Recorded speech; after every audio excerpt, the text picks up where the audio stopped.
नमस्कार विद्यार्थियों, मैं धीरज कुमार गुप्ता, सहायक आचार्य हिंदी, राजकीय महाविद्यालय कामा, आप सभी का हिंदी की ऑनलाइन शिक्षण कक्षाओं में स्वागत करता हूं। कल हमने अध्ययन किया कथा सम्राट श्री प्रेमचंद जी के कृतित्व एवं व्यक्तित्व का। उनके ही द्वारा लिखी गई कहानी पूस की रात, जो कि किसान जीवन की मार्मिकता को वर्णित करती है, का आज हम अध्ययन करेंगे। उक्त अध्ययन हेतु शिक्षण सामग्री मैंने आपको पूर्व में प्रेषित की थी। आज उसकी क्रमवार हम समीक्षा या सारांश रूप में उसे समझने का प्रयत्न करेंगे। कहानी का मुख्य पात्र है हल्कू किसान, जो खेती करता है और एक तरीके से कर्ज वाली खेती करता है। अपने जीवन में लगातार खेती करने के बावजूद भी बड़े ही दयनीय स्थिति है कि वह अपने लिए एक कंबल भी नहीं खरीद पाता, क्योंकि पूस की रात आ रही है। खेतों की रक्षा करना ज़रूरी है। अगर खेतों की रक्षा नहीं की जाएगी तो खेतों को आवारा जानवर खराब कर देंगे। ऐसे में और पूस की रात, जो कि सर्दियों की भीषण रात होती है, उसके लिए व्यक्ति को बचाव के लिए कंबल की या रजाइयों की आवश्यकता होती है। हल्कू ने उसी के कारण अपने पास 3 रुपये जमा कर रखे थे। ऐसे में ही उसका जो हुदारिया है उससे पैसे लेने आ जाता है सहना। साथ ही साथ वह उससे पैसे की मांग करता है। यह हमारी कहानी का द्वितीय पात्र।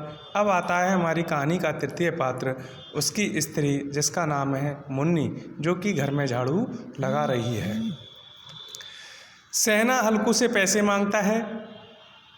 जैसे ही वह पैसे मांगता है, हल्कू के मन में परेशानी आ जाती है और मुन्नी को जब यह मालूम चलता है कि सहना को पैसे देने हैं, तो उसका स्वभाव अनुसार वह उत्तेजित हो जाती है और हल्कू से कहती है कि कंबल कहाँ से लाओगे, माघ और पूस की ये रातें कैसे कटेंगी। तो हल्कू समझाता है कि हमने उसका पैसा ले रखा है, उसका पैसा हमें देना पड़ेगा। अगर हम उसके पैसे को नहीं देते हैं तो वह हमें गाली देगा। ऐसे में मुन्नी कहती है, ऐसे कैसे गाली देगा, क्या उसी का राज चलता है। दोनों पति पत्नी आपसी वार्तालाप करते हैं। हल्कू अपनी पत्नी मुन्नी को समझाने का प्रयत्न करता है कि मैं कहीं ना कहीं से कोई और प्रयत्न करके पैसा इकट्ठा कर लूँगा और अपने लिए कंबल ले आऊँगा। लेकिन मुन्नी कहती है कि नहीं, मैं ये पैसे नहीं दूंगी, क्योंकि माघ और पूस की रात निकालने के लिए कंबल की आवश्यकता होती है और आप अन्य जगह से कहीं से व्यवस्था नहीं कर पाएंगे, इसलिए मैं आपको पैसे नहीं दूंगी, आप ये कंबल लेके आएँ। मुन्नी उसके पास से दूर हट जाती है और घुर्राते हुए देखती है। लेकिन अंत में जब हल्कू बार बार मुन्नी को यह समझाता है कि उसका पैसा हमारे ऊपर है और हमें वह पैसा देना पड़ेगा, तो वह उसे पैसे दे देती है। हल्कू भी उदास मन से पैसे लेकर सहना को दे देता है और उससे अपना पिंड छुड़ाता है, क्योंकि पूर्व में जमींदार या साहूकार जो होते थे, अपने इन महाततों को गाली गलौज मारपीट के द्वारा अपने पैसे की वसूली करते थे। साथ ही साथ मुन्नी हल्कू से यह भी कहती है कि ऐसी खेती से क्या लाभ जिस खेती में हमें पेट भरने या ओढ़ने के लिए पूर्ण रूपेण व्यवस्था ना हो। इससे बेहतर तो मजदूरी कर ली जाए।